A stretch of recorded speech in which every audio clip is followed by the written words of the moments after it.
Baik, bismillahirrahmanirrahim. Assalamualaikum warahmatullahi wabarakatuh.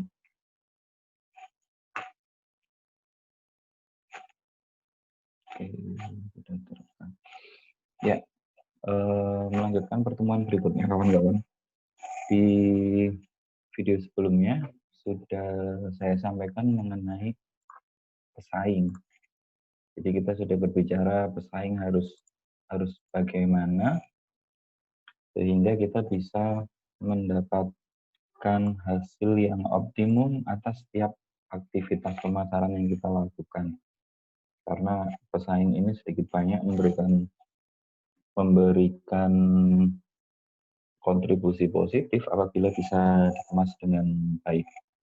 Dalam artian tidak dikemas secara sesungguhnya, tapi kompetitor dapat memberikan pemacu, misalkan ketika kita tidak memiliki ide, karena ketika bisnis yang kita lakukan tidak ada kompetitor sama sekali, maka kita akan stagnan. Kita akan jarang berimprovisasi, kita akan jarang mendapatkan hal-hal positif yang sebenarnya dapat kita ketahui dari musuh kita gitu. Karena terlepas dari bisnis gitu ya, karena sebenarnya yang paling mengerti kelemahan kita adalah musuh kita, pesaing kita gitu. Jadi ketika kita memiliki pesaing, nampaknya apabila dilihat dari sudut pandang berbeda itu sangat bagus gitu ya. Kalau kita nggak punya pesaing ya akan gitu-gitu aja. Ketika kuliah katakanlah kalian nggak punya motivasi apapun gitu ya, ya kuliahnya akan gitu-gitu aja. Kalau IPK-nya sudah 3,5 ya 3,5 aja gitu. Lain halnya ketika kalian punya teman gitu dan teman kalian ini sebetulnya tidak lebih pintar dari kalian, tapi IPK-nya 3,8 gitu. Kok bisa sih dia IPK-nya 3,8 gitu. Sehingga kita akan berusaha lebih keras agar mendapatkan IPK yang sama gitu, 3,8. Itu salah satu penggambaran terkait persaingan. Kemudian saya akan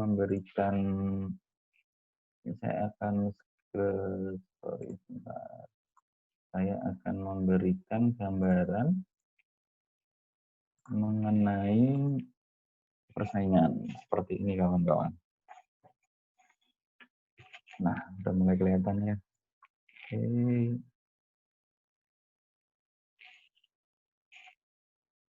bentar, saya bikin full screen biar lebih enak melihatnya.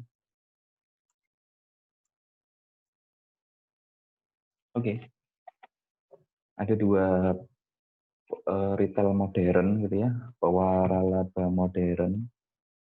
Jualannya mungkin 90% hampir sama gitu ya.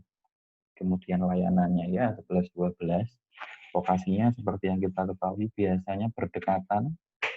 Yang sebelah kiri namanya Alfamart, yang sebelah kanan namanya Indomart gitu ya.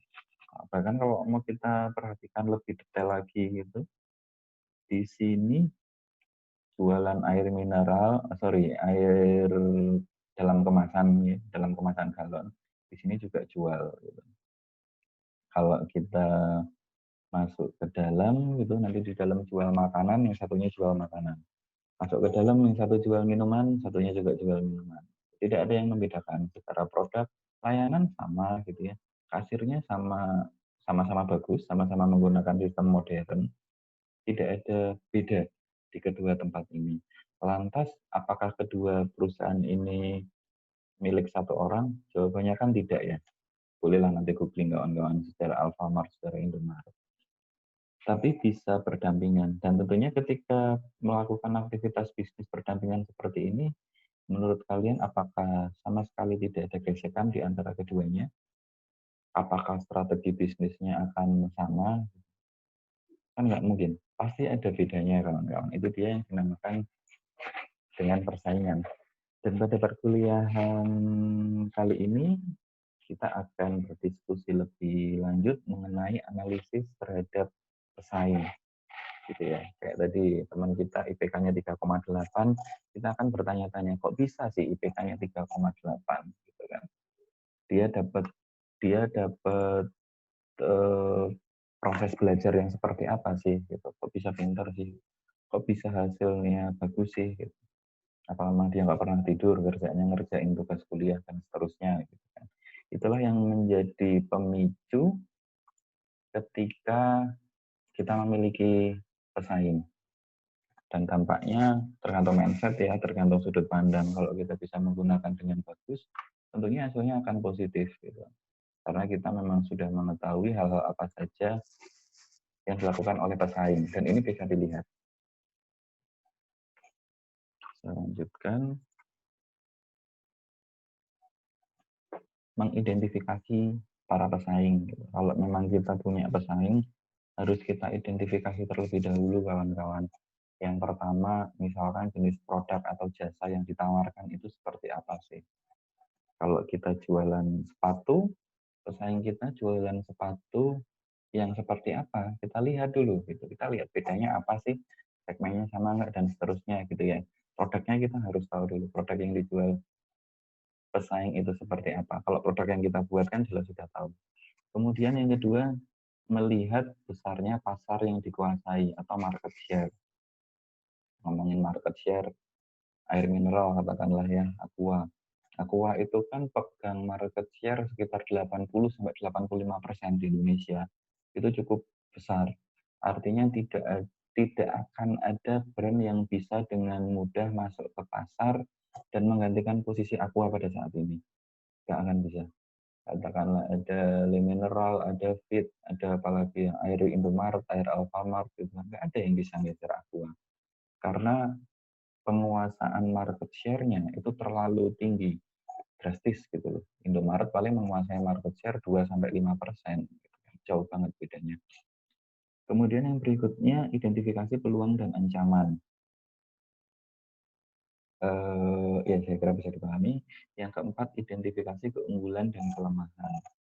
Balik ke produk sepatu tadi ya, kalau kita punya produk sepatu, sepatu kita gimana sih? Awet nggak sih? Bisa digunakan di medan apa saja, misalkan di jalan yang becek, apakah bisa digunakan? Kita coba, kalau perlu dicoba memang, produk ini harus di trial. Kita pakai sepatu bikinan kita coba di hujan, di medan berair, hujan, becek. Kemudian kita juga pakai produk kompetitor, itu kan akan terlihat.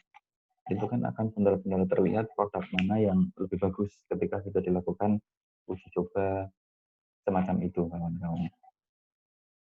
Kemudian identifikasi strategi pesaing. Ada beberapa kompetitor itu pastilah. Kompetitor itu tidak akan tinggal diam ketika ada pesaing lain. Gitu ya. Aqua itu nggak tinggal diam loh, walaupun market share-nya sudah tinggi ketika ada Le Mineral, ketika ada Fit, gitu ya, air dalam kemasan merek Fit, ketika ada air kemasan merek Indomaret, dia nggak akan tinggal diam. Dia terus melakukan riset, kawan-kawan. Kemudian ada beberapa cara yang bisa dipilih sebetulnya ya. Kalau Aqua sih pasti cara yang dilakukan adalah cara-cara yang elegan dan pasti keren. Gitu. Seperti beberapa video yang sudah pernah saya tampilkan gitu ya.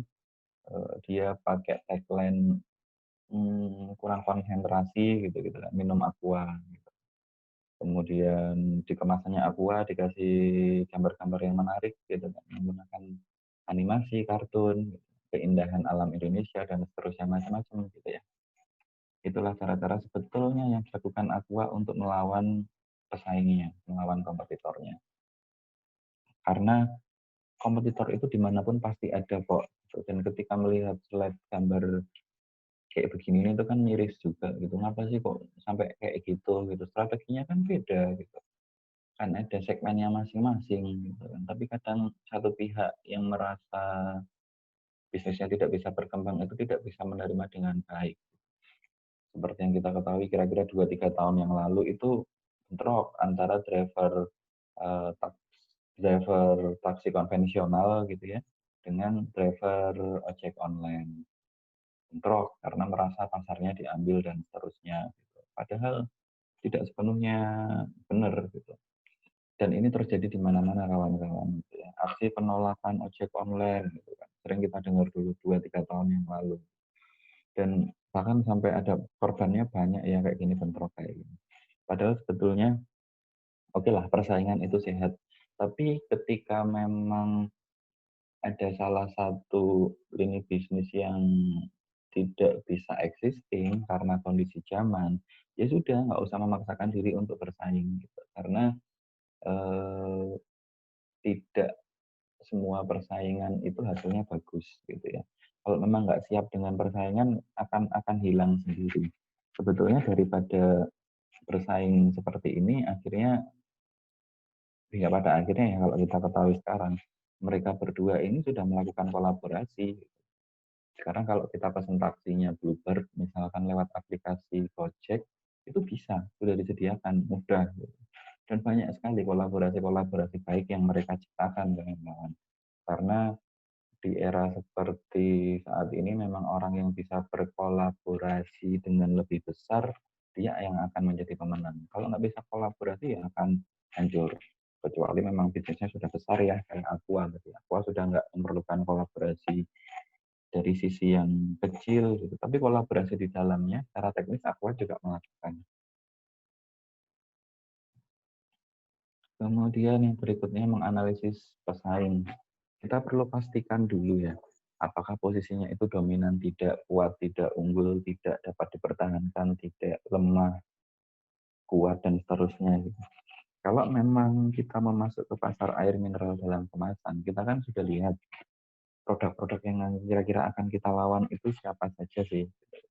Nggak usah terlalu dipaksakan ketika memang keadaannya sudah seperti itu. Ya udah, misalkan fit atau santri gitu ya biar kelihatan ekstrimnya. Aqua versus santri, air mineral merek santri. Tentunya santri kan nggak bisa akan ambil seluruh ceruk pasarnya. Ya udah nggak apa-apa. Santri memang diniatkan lahir ke pasar bisnis hanya untuk mengambil katakanlah 10% dari total market share air mineral di Indonesia. Nggak ada masalah. Gitu. Karena besar kecilnya skala bisnis itu kan relatif juga kawan-kawan. Jadi dan kalau misalkan kita ngomongin market share 10% dari total konsumen air mineral kemasan di Indonesia itu sudah banyak banget gitu. Omsetnya pun sudah miliaran tentunya. Nah, ini dia. Jadi variabel-variabel yang bisa digunakan untuk memantau analisis pesaing. Yang pertama bisa dilihat dari share of market atau market share yang tadi saya bilang. Market share-nya seberapa sih? Besar nggak sih? Kompetitor kita menguasai pasar katakanlah 90%. Itu artinya sia-sia saja ketika kita akan fight dengan mereka. Nggak akan bisa dapat gitu ya. Ketika ada produk mie instan baru tuh nggak akan ada yang bisa menggeser Indomie. Nggak, ketika ada produk air mineral baru nggak akan ada yang bisa menggeser produknya Aqua. Karena share of marketnya sudah sangat besar sekali dan terbentuknya tidak dalam waktu yang cepat loh. Aqua mengedukasi pasar cukup lama gitu kan. Indomie produk mie instan yang cukup melegenda dari Indonesia dan tersebar di seluruh negara juga bukan kemarin sore lahirnya gitu kan. Itu yang perlu diperhatikan. Kemudian share of mind atau pasar ingatan. Karena gini, pelanggan itu biasanya ingat terhadap beberapa brand yang sudah cukup kuat. Kalau di luar Jawa, di Kepulauan Riau, itu menyebut sepeda motor itu bukan dengan sepeda motor, tapi mereka menyebutnya dengan Honda. Pinjam Hondamu dong, gitu. Padahal yang dibawa Yamaha Jupiter misalnya. Ini yang namanya share of mind. Jadi sudah nggak bisa diubah-ubah lagi kalau memang keadaannya seperti itu. Semakin besar pasar yang ada, dia akan memenangkan persaingan. Karena memang untuk mengingat pelanggan ini waktunya juga cukup lama sih agar pelanggan bisa mengingat. Kalau dulu PowerPoint itu pena itu ada pilot gitu kan. Kemudian yang ketiga share of heart atau pangsa hati, yaitu presentase pelanggan yang menyebut nama pesaing dalam menanggapi pertanyaannya. Ini yang dilakukan oleh Aqua. Aqua itu bisa melakukan hal ini dengan cara seperti yang saya bilang tadi ya. Jadi misalkan kita lagi kuliah nih, kemudian ada salah satu teman kita yang nggak konsentrasi, misalkan ngelamun gitu kan, ngelamun dia ngebayangin hal yang lainnya, pasti akan ada teman lain yang akan komentar, oh kurang aqua ya, oh mau aqua gitu kan. Artinya Aqua tadi sudah melekat di hati konsumennya. Nah, ini persaingan yang tiada henti-hentinya. Kalau dulu sih ada Uber ya, tapi akhirnya Uber memutuskan untuk exit dari Indonesia. Kemudian ada yang dinamakan Forex dan Grab Bike, perusahaan milik Gojek dan Grab. Gitu. Coba misalkan kita perbandingkan satu per satu, gitu. Mulai dari biayanya dulu. Nggak beda jauh loh keduanya. Tentunya memang perbedaan kecil-kecil ini ada. Tapi kurang lebih sama. Misalkan tarif minimum sama, oke. Tarif 0 sampai 9 km, oke, beda gitu kan. Tapi bedanya juga nggak signifikan nih gitu kan.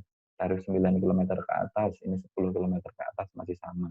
Tapi ketika berbicara mengenai biaya tambahan, nah ini lebih murah gitu. Artinya ketika dikomparasi sebetulnya ya hampir-hampir sama juga sih. Sekarang caranya hanya tinggal bagaimana Gojek atau Grab bisa meraih hati para konsumennya. Terlebih sekarang COVID gitu ya, mereka sudah tidak diperkenankan untuk membawa penumpang. Paling kalau kita lihat ada Gojek atau Grab, sekarang mereka kerjaannya kalau nggak mesenin makanan gitu ya, lewat GoFood atau GrabFood, ya mereka nganterin paket gitu kan, lewat GoSend atau GrabSend. Bagaimana cara mengedukasi pasar? Nih, saya punya videonya kawan-kawan, coba saya tampilkan bagian ini.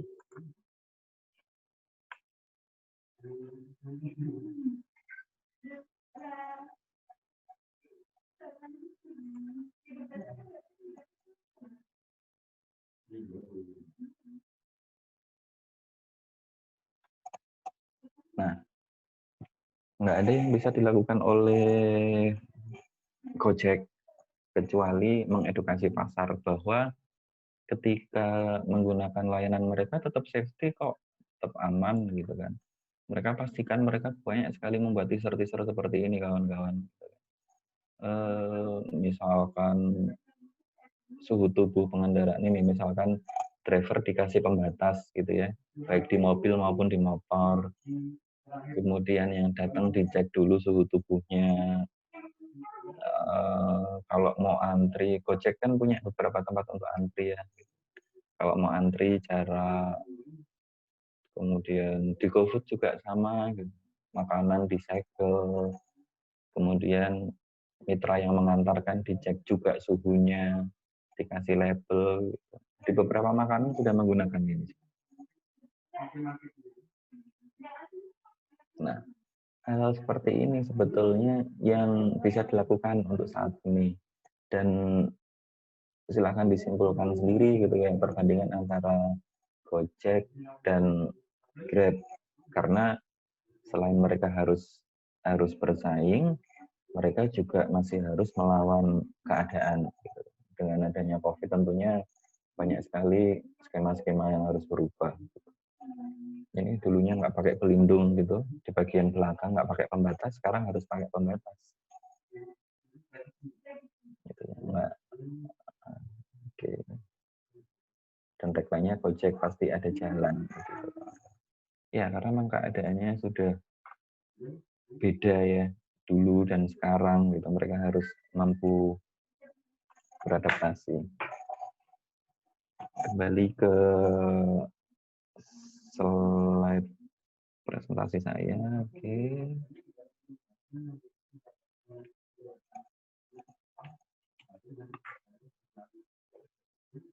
Ini sudah. Tunggu. Bentar,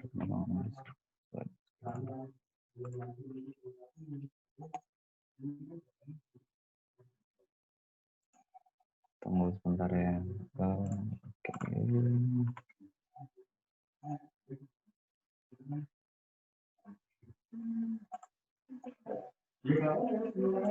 Sebentar kawan-kawan, biar nanti kalian bisa dapat materi.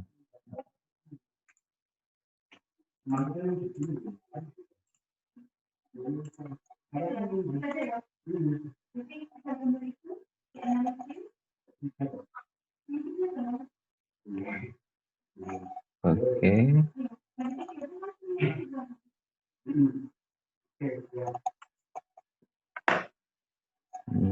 Saya lanjutkan, sorry, agak terkendala teknis. Yang berikutnya merancang sistem intelijen. Jadi ini kayak detektif gitu, dan sebelumnya sudah pernah saya sampaikan di pemasaran satu mengenai sistem intelijen pemasaran. Nggak akan mungkin perusahaan besar itu tidak melihat perusahaan lain. Dan bagaimana caranya agar perusahaan lain itu bisa dilihat, ya mereka harus menggunakan sistem intelijen. Kadang-kadang bisa jadi loh bosnya Gojek itu malah naik Grab misalkan gitu ya. Karena mereka ingin mencoba sebetulnya. Kelemahannya apa sih gitu kan, yang perlu diperbaiki apa sih, bahkan yang perlu diadopsi apa sih gitu dari kebaikan si kompetitor, kebaikan si pesaing, itu pasti ada dan pasti pasti bisa diterapkan karena bisnisnya kan memang 11-12 hampir-hampir sama gitu ya. Kemudian merancang strategi bersaing, nggak boleh tergesa-gesa strategi bersaing karena ketika strategi bersaing ini terlalu cepat, yang ada produknya nanti yang akan mati. Karena misalkan fokusnya hanya kepada bagaimana caranya kompetitor itu tidak bisa jualan misalkan, itu nggak bisa dilakukan.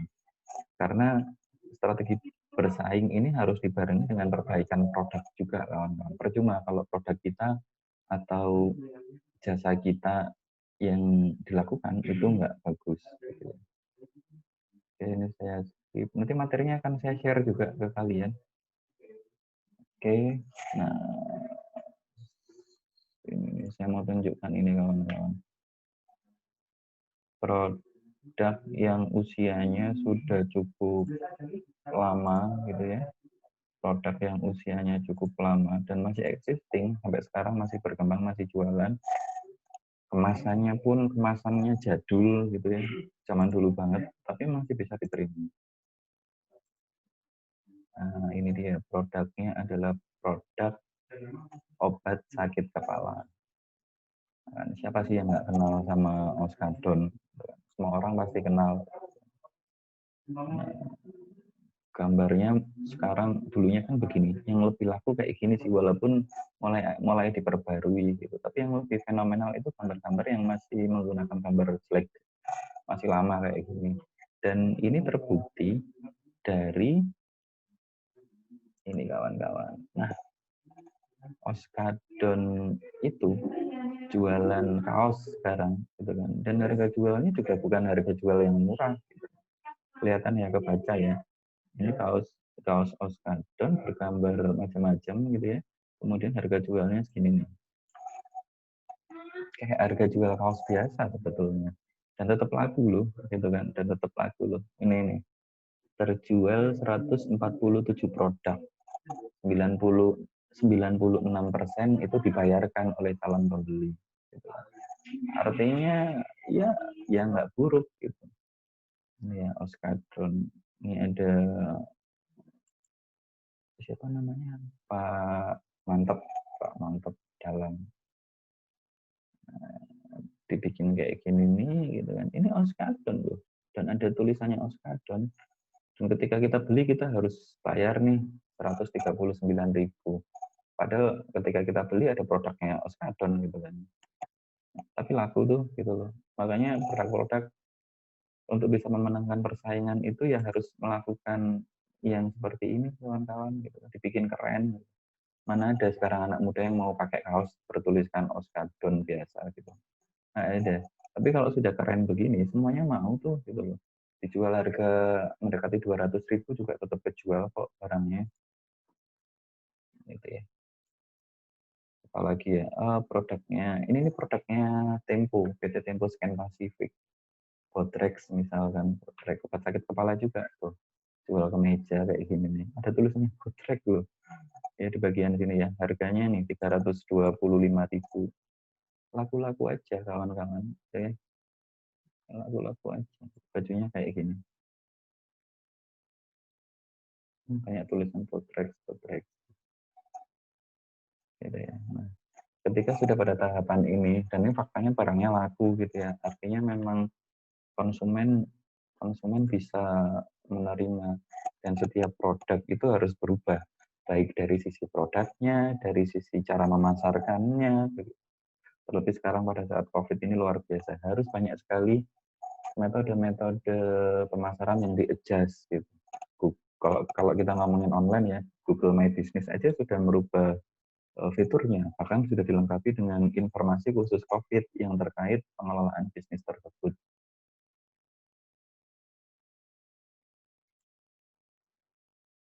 Ya begitu, ada lagi ya yang mau saya tampilkan, tunggu saya cek dulu.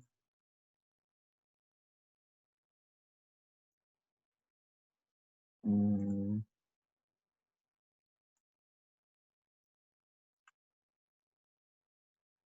tadi.